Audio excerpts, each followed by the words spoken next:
जिन लोगों ने अभी तक इस चैनल को सब्सक्राइब नहीं किया है, चैनल को सब्सक्राइब करें, बेल आइकन दबाएं ताकि हमारे वीडियोस के अपडेट्स आपको समय समय पर मिलते रहे। चलिए, ये आपका पार्ट 2 वीडियो है जिसमें हम लोग न्यूमेरिकल को सॉल्व करेंगे, है ना। गुरुत्वाकर्षण के न्यूमेरिकल्स को हम लोग सॉल्व करेंगे इसमें। चलिए, पहला क्वेश्चन क्या कह रहा है। पहला क्वेश्चन कह रहा है कि 10 केजी द्रव्यमान की एक वस्तु 20 केजी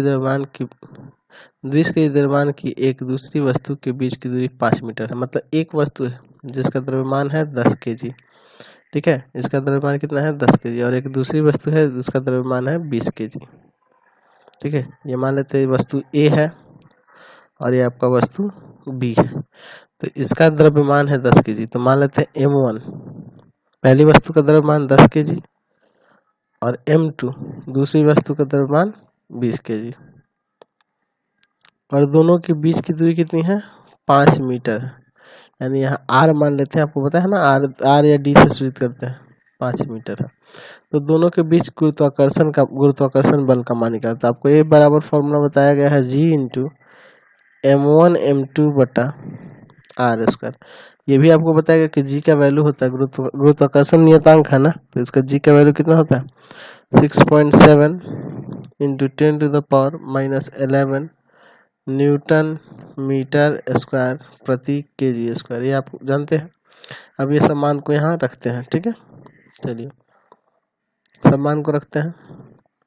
जी का मान 6.7 into 10 to the power -11, M1 दिया है 10, M2 दिया है 20 बटा R स्क्वायर। तो R का मान यहाँ क्या होगा 5 है ना, तो 5 का स्क्वायर हो जाएगा। और ये देखिए बल है, तो बल किस में होता है न्यूटन में होता है, ठीक है।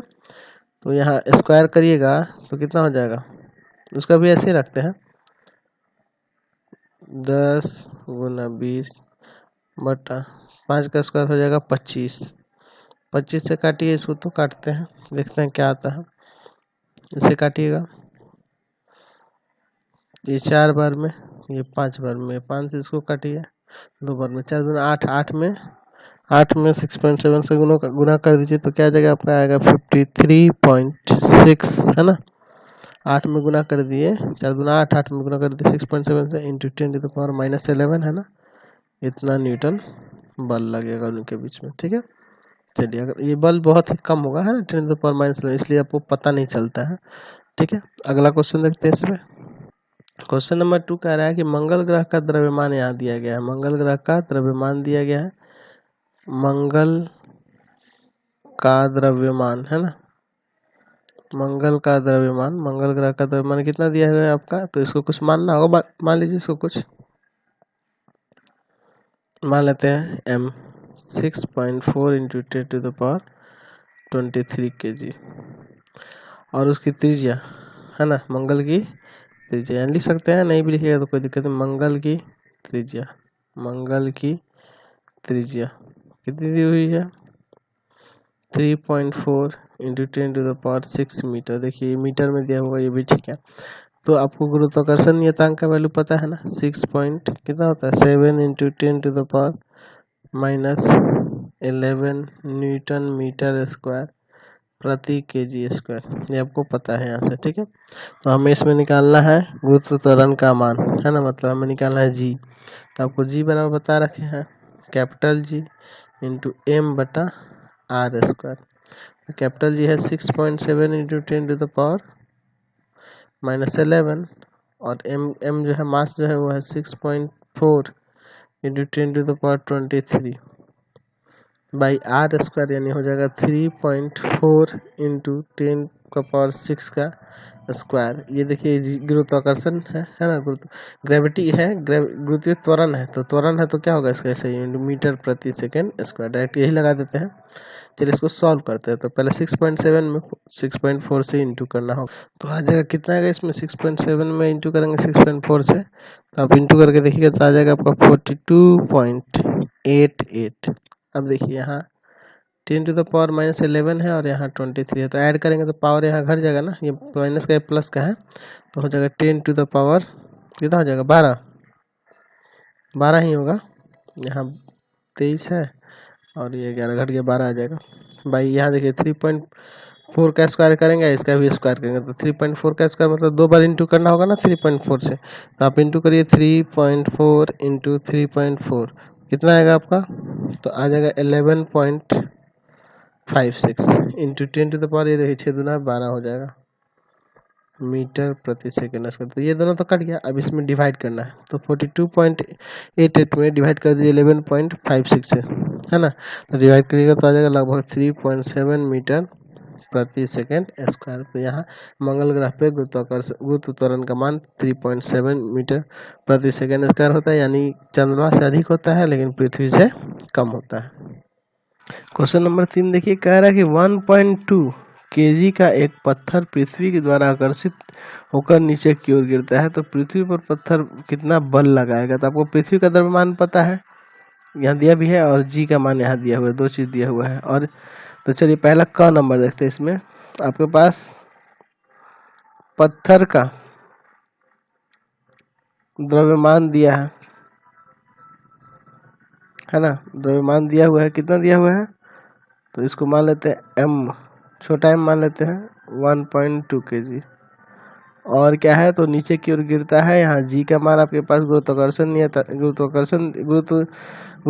त्वरण दिया है, गुरुत्व त्वरण दिया है 10 मीटर प्रति सेकेंड स्क्वायर। तो आप कह रहे हैं कि पृथ्वी पर कितना बल आरोपित करेगा, मतलब आपको बल निकालना, एफ निकालना, तो होता है ना m इंटू जी, है ना, m इंटू जी या m इंटू ए, 1.2 इंटू 10 आ जाएगा 12 न्यूटन। क्वेश्चन नंबर इसका ख क्या कह रहा है, इस आकर्षण के कारण उत्पन्न त्वरण पृथ्वी पर त्वरण। तो त्वरण निकालने के लिए अगर हमें जी निकालना है तो जी बराबर क्या हो जाएगा, ऐसे फॉर्मूला एफ बटा एम। तो एफ जो है, बल जो है कितना लग रहा है, 12 न्यूटन, क्योंकि क्रिया की उल्टी प्रतिक्रिया होती है, तो जितना वो पत्थर उस पर बल लगाएगा उतना ही पृथ्वी उस पर भी बल लगाएगी, यानी एफ बराबर दिया है 12 न्यूटन। और m जो है, यहाँ हमें पृथ्वी का त्वरण निकालना, तो पृथ्वी का द्रव्यमान रखेंगे, यानी 6 इंटू 10⁻24 मीटर प्रति सेकेंड स्क्वायर। अब इसमें से भाग कर दिया, कितना जाएगा 2, यानी 2 गुना ये ऊपर चलेगा 10⁻24 मीटर प्रति सेकेंड स्क्वायर, ये आपका बन गया। चलिए अगला क्वेश्चन देखते हैं आप। चलिए क्वेश्चन नंबर 4 देखते हैं। 4 में कह रहा है कि 126 किलोमीटर प्रति आवर की चाल से कोई पत्थर सीधे ऊपर की ओर फेंका गया, यानी देखिए कोई पत्थर नीचे से ऊपर फेंका गया है, तो इसका प्रारंभिक वेग दिया गया है 126 किलोमीटर प्रति आवर। आपको पहले ही बता रखे हैं कि इसको किलोमीटर प्रति घंटे से मीटर प्रति सेकंड में बदलना होगा, तो आपको 5/18 से गुना करना होगा, है ना, 5/18 मीटर प्रति सेकंड में चेंज हो जाएगा। तो 18 से काटेंगे, है ना, कितना 7 बार में कट जाएगा ना, तो 5 से 35 मीटर प्रति सेकंड हो जाएगा। ठीक है, अब देखिए कोई पत्थर नीचे से जब ऊपर फेंका जाएगा तो आपको बता रखा है कि इसका अंतिम वेग आप क्या लिखिएगा, 0, यानी v बराबर क्या होगा, एक मिनट, v बराबर आपका क्या हो जाएगा, 0। और जब नीचे से ऊपर फेंका जाता है गुरुत्वीय त्वरण का मान निगेटिव होता है, क्योंकि वो गुरुत्वाकर्षण के विरोध कार्य करता है, यानी g बराबर -10 मीटर प्रति सेकेंड स्क्वायर। ठीक है, आप फॉर्मूला जानते हैं कि वी स्क्वायर बराबर यू स्क्वायर प्लस 2gh। हमें h का मान निकालना, कितना ऊंचाई होगा ये निकालना है, तो इसलिए ये फॉर्मूला लगा रहे हैं, क्योंकि इसमें टाइम नहीं दिया है क्वेश्चन में, और इसमें टाइम का जरूरत भी नहीं है। 0 का स्क्वायर इधर हो जाएगा 35 का स्क्वायर, है ना, 2g की जगह -10 और इंटू h। तो चलिए -20 होगा तो इधर आके प्लस का 20 हो जाएगा, और इसका स्क्वायर हो जाएगा 1225। इसको ले जाइए भाग में, 1225, है ना, और बटा में क्या है आपका 20 है, काट दीजिएगा तो आ जाएगा 61.25 मीटर। इसको भाग करिएगा तो आ जाएगा 61.25 मीटर। ठीक है, अगला क्वेश्चन अब इसमें देखते हैं, ये आपकी ऊंचाई यहाँ से निकल गई। अगला क्वेश्चन देखिए अब, क्वेश्चन नंबर 5 देखिए, कह रहा है कि कोई पत्थर किसी वेग से ऊर्ध्वाधर ऊपर की ओर फेंका जाता है, मतलब उसका वेग नहीं दिया गया है, ठीक है, वह 80 मीटर की ऊंचाई तक पहुंचता है। तो देखिए कोई पत्थर जो है नीचे से जब ऊपर फेंक रहा है, तो यहाँ प्रारंभिक वेग इसका नहीं दिया गया है, किसी वेग से फेंक रहा है, लेकिन अंतिम वेग आपका इसका क्या होगा, 0 मीटर प्रति सेकंड होगा। और क्या कर रहा है कि 80 मीटर ऊंचाई तक जाता है, 80 मीटर ऊंचाई तक जाता है, तो तो इसमें हमें निकालना है कि पत्थर किस वेग से फेंका गया था, यानी इसका यू निकालना है। और यहाँ जी का मान दिया है 10, तो यहाँ भी आपको बता दें कि नीचे से ऊपर फेंक रहे हैं, इसलिए तो यहाँ जी का मान -10 लेंगे। आप चैप्टर में भी पढ़ चुके हैं। चलिए, तो हमें इसमें भी टाइम नहीं दिया है, तो आप फॉर्मूला लगाएंगे, तीसरा इक्वेशन लगाएंगे, क्या होगा, वी स्क्वायर बराबर U square plus 2GH। V का मान यहाँ 0, यू का मान आपको निकालना है 2, जी का मान -10 और h का मान हो जाएगा 80। चलिए, प्लस का इधर आके माइनस का यू स्क्वायर हो जाएगा और इधर हो जाएगा r दूना 16 माइनस का 1600, माइनस माइनस काट दीजिए, यानी u ये जाके रूट हो जाएगा। और रूट 1600 कितना का रूट होता है, तो 1600 रूट होता है 40 का, यानी 40 मीटर प्रति सेकंड आ गया। ठीक है, तो अब इसके कारण महत्तम ऊंचाई तक पहुंचने में कितना समय लगेगा, आपको टी निकालना है। तो आप टी निकालने के लिए आप जानते हैं फॉर्मूला कि फर्स्ट इक्वेशन क्या जानते हैं, आपको याद है, v बराबर u प्लस जी टी, है ना, ये फॉर्मूला हम लोग जानते हैं। तो v का मान आपका क्या था, तो v का मान यहाँ 0 रखेंगे, u का मान क्या है, तो 40 आया है, प्लस g का मान कितना है, तो g का मान आपका -10 दिया है ना, इसका मान यहाँ पे रख देंगे, g की जगह -10 और टाइम हमें निकालना है। -10t है, इधर आकर प्लस का 10t हो जाएगा बराबर 40, t बराबर आ जाएगा 40/10, कितना बार में कट जाएगा, ये 4 बार में, यानी 4 सेकंड लगेगा। ठीक है, यहाँ से समय 4 सेकंड आ गया और प्रारंभिक वेग आ गया 40 मीटर प्रति सेकंड। यही ना दोनों निकालना था इसमें, क ख दो क्वेश्चन था। चलिए अगला क्वेश्चन देखते हैं अब। चलिए क्वेश्चन नंबर 6 देखते हैं। कह रहा है किसी पत्थर को किसी भवन की छत से गिराया जाता है। ये मान लीजिए कोई भवन है, इस छत से यहाँ से गिराया जाता है। ठीक है, यदि 2 मीटर ऊंची खिड़की को वह 0.1 सेकंड में पार कर देता है, तो खिड़की के ऊपरी किनारे से छत की ऊपर छत कितना पड़ता है। मान लीजिए यहाँ पे खिड़की है, यहाँ से यहाँ एक खिड़की है जिसकी क्या दी हुई है, 2 मीटर लंबाई दी हुई है, और इसको पार करने में इसको लगता है टाइम 0.1 सेकंड। ठीक है, इस 2 मीटर ऊंची खिड़की को। ठीक है, चलिए, तो खिड़की के ऊपर यानी खिड़की के ऊपरी किनारे से छत की लंबाई, यहाँ से यहाँ तक की लंबाई हमें निकालना है, ये h निकालना है, यहाँ से यहाँ तक कितना ऊपर है ये निकालना है। चलिए, अब केस पहला इसमें लेते हैं, यहाँ पे यहाँ से यहाँ खिड़की के लिए हम लोग केस पहला लेते हैं, खिड़की के लिए। तो खिड़की की ऊंचाई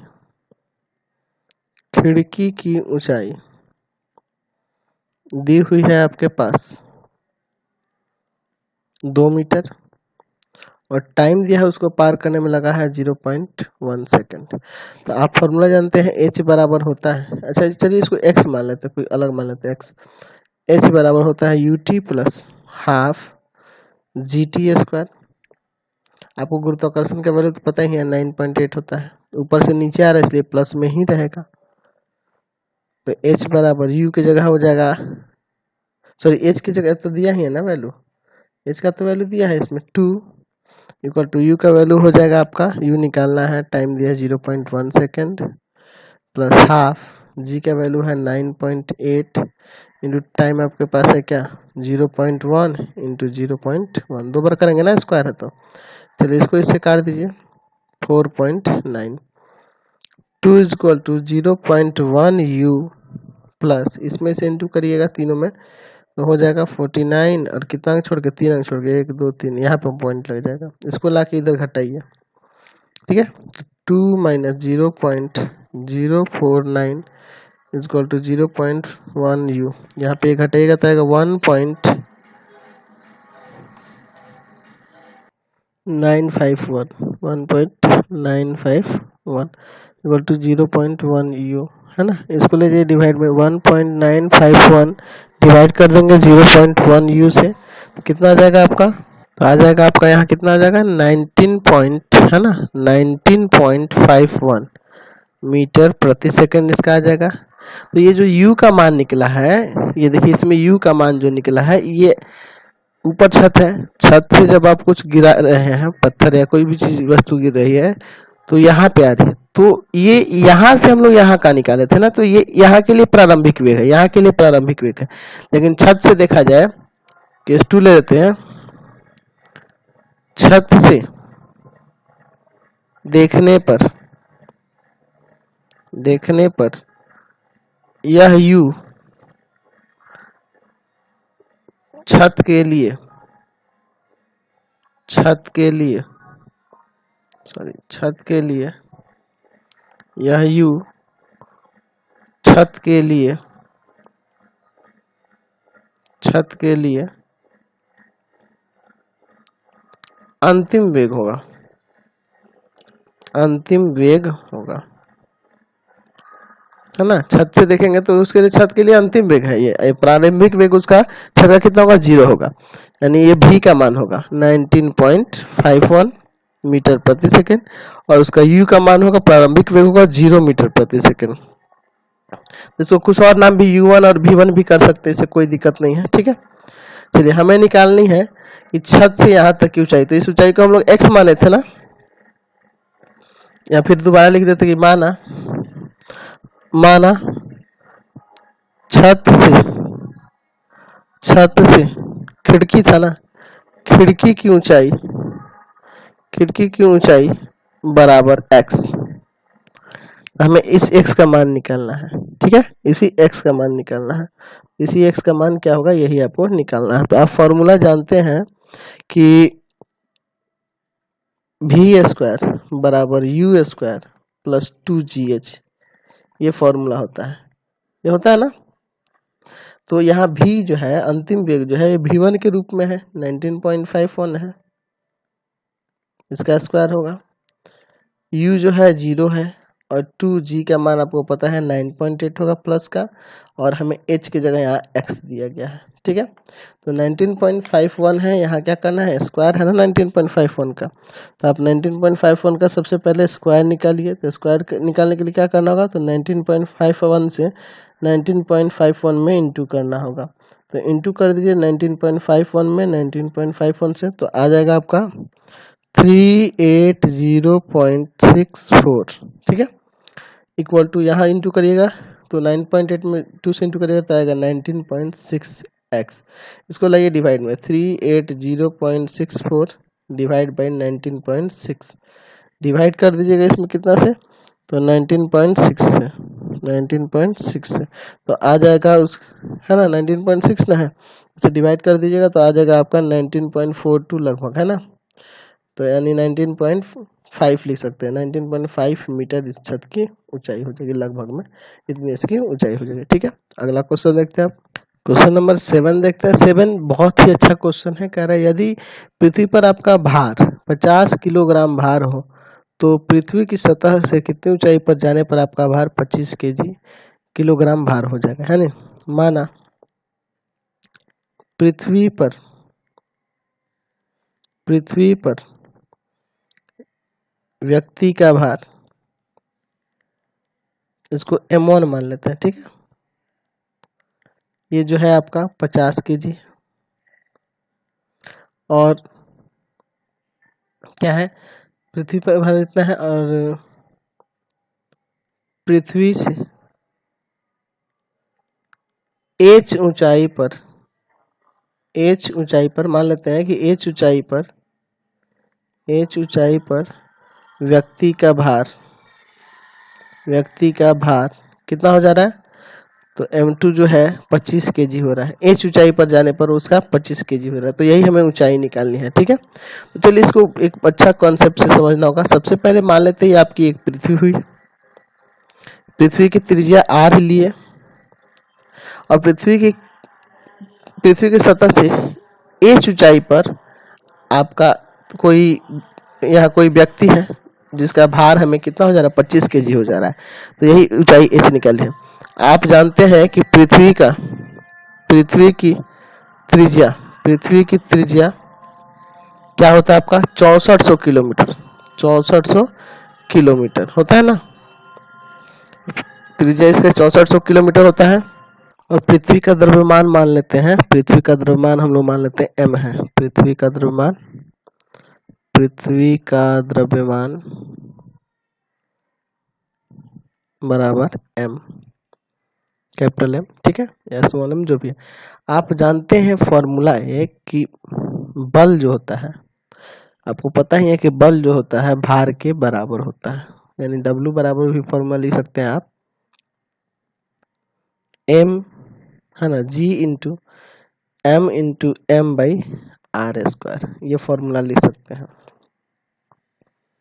तो पहले केस में हम लोग अगर बात करें तो भार जो होगा W जो होगा, तो यहाँ क्या हो जाएगा, पहली स्थिति में जो है व्यक्ति जब पृथ्वी पर है, जब पृथ्वी पर है तो उसका भार 50 केजी था, तो पृथ्वी पर भार है 50 केजी बराबर जी ऐसे ही रहने दीजिए, और पृथ्वी का जो द्रव्यमान था वो m है, इनटू हम लोग जो देख रहे हैं m1 किसका है ना, m1 जो है, m1 क्या है, सॉरी यहाँ हम लोग थोड़ा गलती कर दिए, इसमें जो भार लिखे है ना, ये भार जो है हम लोग W1 और W2 करके लेते हैं, ठीक है, ये भार दिया है ना कि द्रव्यमान दिया है, ठीक है, W1 W2 करके लेते हैं, ठीक। और यहाँ जो द्रव्यमान है आपका द्रव्यमान जो है, द्रव्यमान में तो कोई अंतर नहीं आने वाला है, बाई है ना, ये कैपिटल एम है, ये स्मॉल एम है, बाई पृथ्वी की त्रिज्या यहाँ रखेंगे आर स्क्वायर, ये पहला समीकरण, ठीक है। उसी तरह जब 25 केजी भार है व्यक्ति का, तो जी वही रहेगा, पृथ्वी का भार भी वही रहेगा, व्यक्ति का द्रव्यमान भी वही रहेगा, सॉरी पृथ्वी का द्रव्यमान भी वही रहेगा, व्यक्ति का भी द्रव्यमान वही रहेगा, और यहाँ आर जो होगा, इसकी दूरी जो होगी ये हो जाएगा यहाँ से यहाँ तक की ना दूरी, यहाँ से यहाँ तक की दूरी लेंगे तो ये क्या हो जाएगा, h plus R plus H ना हो जाएगा, आर प्लस एच का स्क्वायर, ठीक है। दूसरा समीकरण बना, समीकरण 1 में 2 से भाग देने पर, 2 से भाग देने पर, अब भाग दीजिएगा तो क्या हो जाएगा, 50/25 बराबर G into capital M into small M by R square बटा में capital G into S capital M into small M बटा आर प्लस एच का स्क्वायर। देखिए ये सब कट जाएगा, यहाँ पे कटेगा 2 बार में, ये पलट जाएगा, आपका हो जाएगा क्या हो जाएगा, 2 equal to R plus H का whole square by R square. अब देखिए ये काम करिए, इधर ये आपका 2 है ना, तो 2 इक्वल टू अलग ये होल स्क्वायर कर दीजिए, R plus H by R का होल स्क्वायर, ठीक है, क्योंकि दोनों पे स्क्वायर है।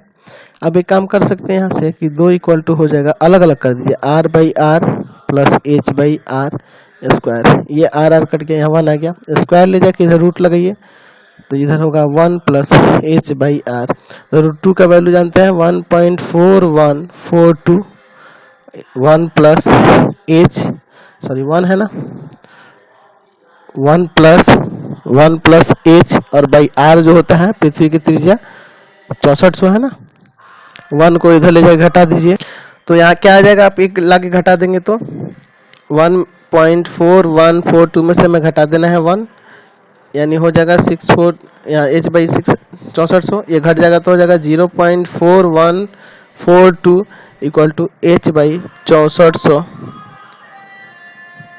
तो ले जाके इसमें इंटू कर दीजिएगा तो आ जाएगा लगभग 26.50.88 आएगा, है ना, किलोमीटर, यानी लगभग ये कितना हो जाएगा 2650 किलोमीटर होगा, ठीक है। तो यहाँ से ये क्वेश्चन बन गया। चलिए अगला देखते हैं इसमें क्वेश्चन, ये बहुत ही इंपॉर्टेंट क्वेश्चन था इस चैप्टर का, ठीक है, बहुत अच्छा क्वेश्चन था। चलिए आगे हम लोग इसमें देखते हैं। कह रहे यदि कोई ग्रह है जिसका द्रव्यमान पृथ्वी से 2 गुना तथा त्रिज्या 3 गुना हो तो उस ग्रह का सतह पर 9 केजी द्रव्यमान की वस्तु का भार क्या होगा। हमें देखिए मान लेते हैं, माना ये भी बहुत अच्छा क्वेश्चन है, माना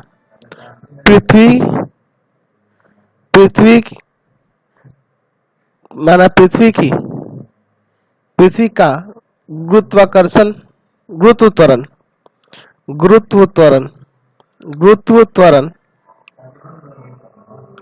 बराबर है जी, और जी किसके बराबर है, यहाँ फॉर्मूला लिखते हैं जी इंटू एम बटा आर स्क्वायर के बराबर है, ठीक है।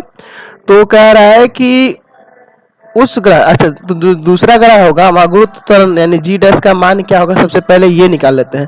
तो ये जी डैश जो होगा दूसरे ग्रह पर, अन्य ग्रह पे है ना, दूसरे ग्रह पर गुरुत्व त्वरण का मान क्या होगा, तो हो जाएगा G capital G into M क्या हो रहा है, तो पृथ्वी के द्रव्यमान का 2 गुना यानी 2m हो जाएगा, और तथा त्रिज्या 3 गुनी हो जाती है, तो त्रिज्या क्या हो जाएगा 3r का स्क्वायर हो जाएगा। इसको सॉल्व करिएगा तो g इंटू 2m बटा 9r², यानी हो जाएगा g इंटू एम बटा r² इंटू 2/9। आपको पता है कि पृथ्वी पे जो होता है कितना होता है, 9.8 होता है, और कभी कभी हम लोग उसको 10 भी रखते हैं ना, तो यहाँ हम लोग 9.8 ही रख देते हैं। 9.8 पृथ्वी पे होता है ना, हमें दूसरे ग्रह का निकालना है, इंटू 2/9। तो ये जी डैश का मान हुआ। हमें निकालना है वस्तु का क्या निकालना है, भार निकालना है ना, वस्तु का भार निकालना है, मतलब हमें निकालना है वेट। वेट बराबर होता है मास इंटू ग्रेविटी, है ना।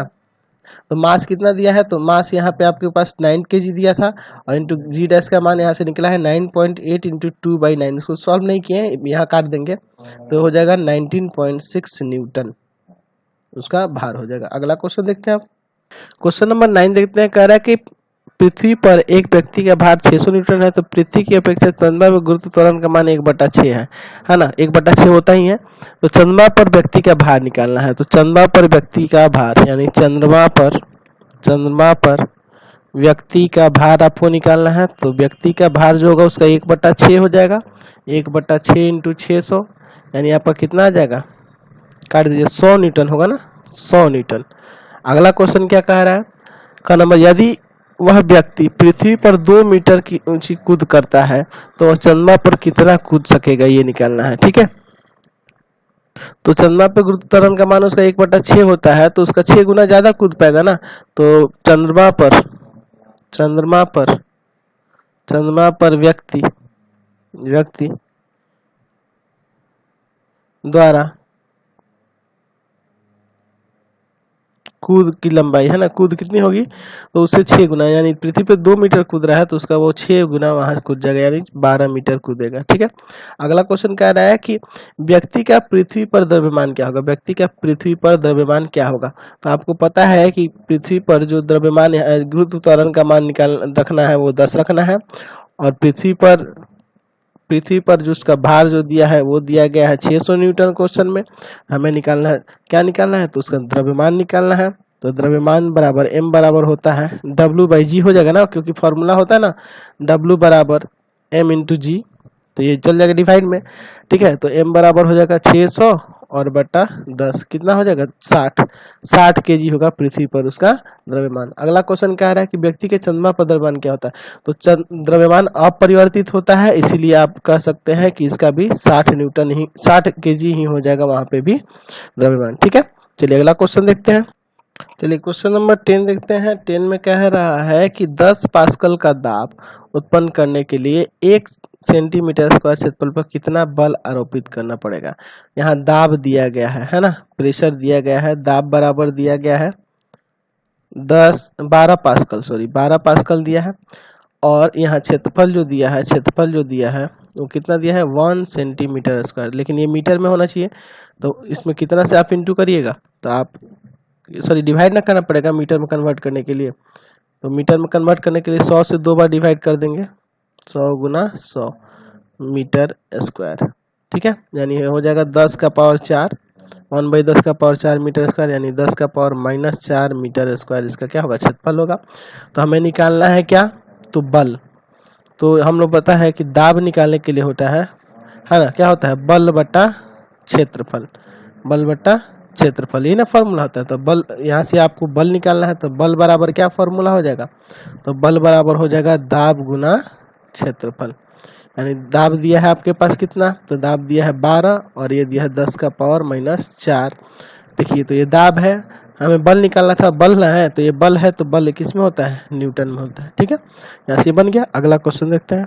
क्वेश्चन नंबर 11 में कह रहा है कि 7.5 विशिष्ट घनत्व, यहाँ विशिष्ट घनत्व दिया है वस्तु का, विशिष्ट घनत्व दिया गया है, और क्या कह रहा है आगे, है ना, अपेक्षित घनत्व या विशिष्ट घनत्व जो दिया होता वही है। ये कह रहा है कि एक वस्तु का भार हवा में इतना केजी है, ठीक है, और पानी में भार ज्ञात करना है। तो माना वस्तु का पानी में भार जो है वो x है, तो पानी तथा है ना, हवा तथा पानी है ना, हवा तथा पानी, लिखेंगे हवा तथा पानी के भार में अंतर, है ना, भार में कितना का अंतर है, तो उसका है 0.03 और माइनस x, इतना केजी हो जाएगा अंतर। तो हमें विशिष्ट घनत्व इसका दिया है, तो ये 7.5 दिया है, इक्वल टू में उसके पानी में भार है उसका x, और यहाँ जो उनमें कम अंतर जो है ये है, क्रॉस मल्टीप्लाई करिए, इसमें ले जाके इंटू करिए, तो 0.03 में 7.5 से इंटू करेगा तो 0.25 आएगा, और यहाँ माइनस x में इंटू होगा तो माइनस का 7.5x आएगा, और इक्वल टू में आपका x है। इसको ले जाइए उधर प्लस का, तो 0.25 उधर जाके ये प्लस कर देगा तो हो जाएगा 8.5x। इसको लाते हैं आप डिवाइड में, तो डिवाइड में लाइएगा तो 0.25 बटा 8.5, है ना, ऐसे काट दीजिएगा तो आ जाएगा 0.026, यही आएगा, इतना केजी आ जाएगा इसका भार। ठीक है, चलिए अगला क्वेश्चन देखते हैं। लास्ट क्वेश्चन इस एक्सरसाइज का। कह रहा है 12 नंबर की किसी ठोस पदार्थ का भार हवा में 3 न्यूटन है, यदि ठोस का द्रव में भार इतना है और पानी में भार इतना है, तो द्रव का आपेक्षिक घनत्व, तो आपेक्षिक घनत्व द्रव का निकालना है, यानी ऊपर रहेगा द्रव का भार और बटन में रहेगा पानी का, हमेशा पानी का नीचे रहता है ना। तो हम लोग देखते हैं कि भार जो था हवा में 3 न्यूटन था, तो यहाँ लिख सकते हैं इस तरह से, किस तरह लिखेंगे कि पानी में ठोस के भार में आई कमी, पानी में ठोस के भार में आई कमी, कितनी कमी आई है, तो पहले था 3 और पानी में हो जा रहा है 2.5, घटाइएगा तो आ जाएगा 0.5 न्यूटन, इतना कमी आ जा रहा है। फिर उसके बाद क्या है, पानी है, उसके बाद है ना, उसके बाद द्रव है, तो द्रव है ना, द्रव में ठोस के भार में आई कमी, यहां से भी निकालते हैं, तो पहले 3 था और ठोस में कितना हो रहा है 2.6 हो जा रहा है, तो घटाइएगा तो यहाँ से आ जाएगा 0.4, है ना, 0.4 न्यूटन आ जाएगा। हमें निकालना है अपेक्षित घनत्व, तो क्या लिखेंगे, अपेक्षित घनत्व बराबर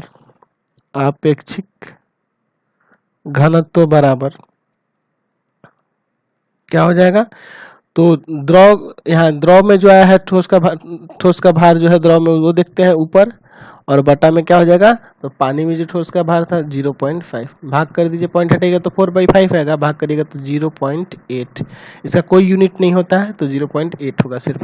ठीक है, तो इसी के साथ ही आपका चैप्टर कंप्लीट होता है। तो अगर हमारा चैनल आपको अच्छा लगता है तो चैनल को सब्सक्राइब करें, बेल आइकन दबाएं, ज़्यादा से ज़्यादा दोस्तों में शेयर करें।